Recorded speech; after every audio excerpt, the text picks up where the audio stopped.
గురుగారు, పెళ్ళి అనేది ప్రతి ఒక్కళ్ళ జీవితంలో చాలా ముఖ్యమైనది.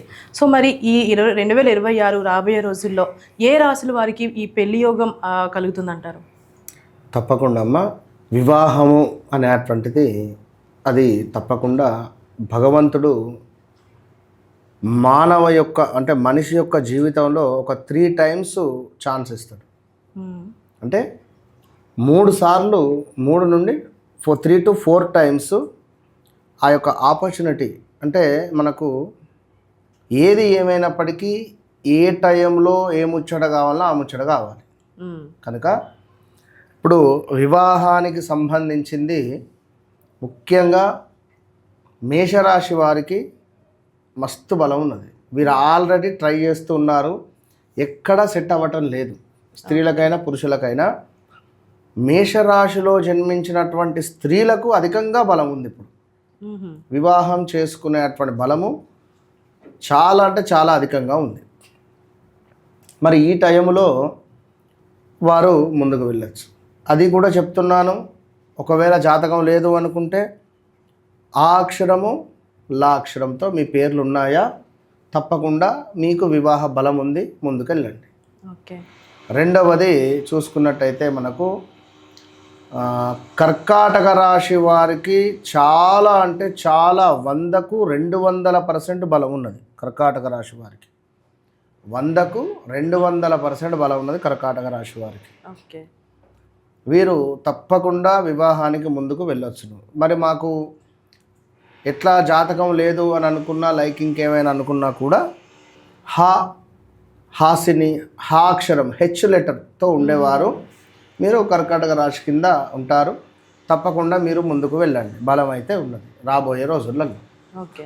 నెక్స్ట్ మనకు కన్యా రాశి వారికి ఎక్సలెంట్ బలం ఉన్నది. వీరు తప్పకుండా ముందుకు వెళ్ళొచ్చును. అదేవిధంగా తులారాశి వారికి బలం ఉంది.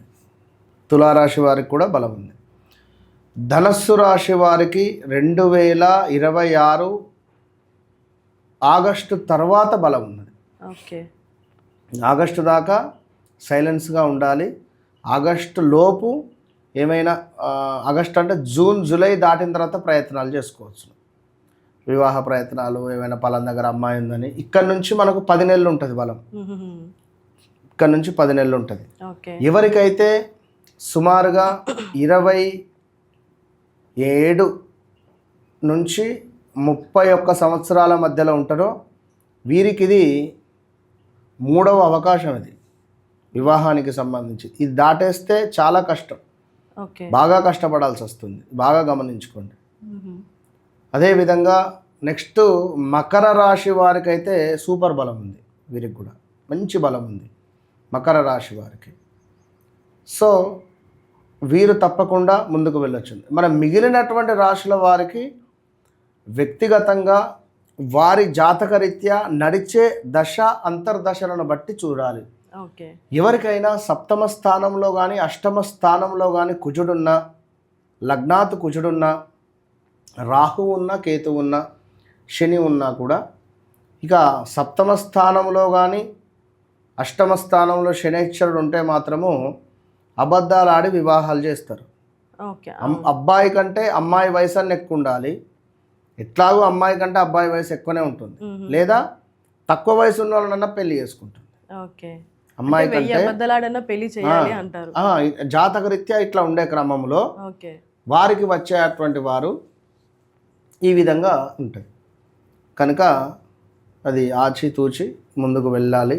మీ వ్యక్తిగత జాతకం అనేటువంటిది అది ఇంపార్టెంట్ అనేది తెలుసుకోవాలి. రైట్ గురుగారు, ధన్యవాదాలు గురుగారు. మహాదేవ.